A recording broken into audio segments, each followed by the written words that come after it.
itlardan qo'rqishim haqida 3-marta aytyapman, lekin shu gapimga qo'shilmaydigan do'stlarim bor. Itdan ham qo'rqaman deydi. Chep desang, hit desang ketadi-yu deydi.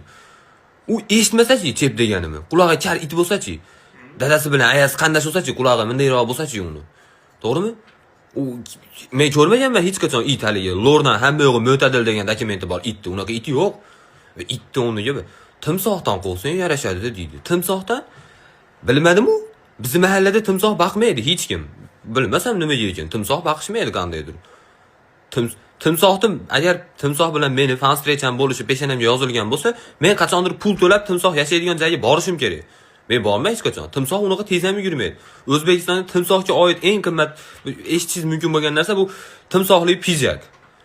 U ham haligi timsoh qotilligini puliga zakaz qila oladigan darajada puli bor odamlar zakaz qiladi.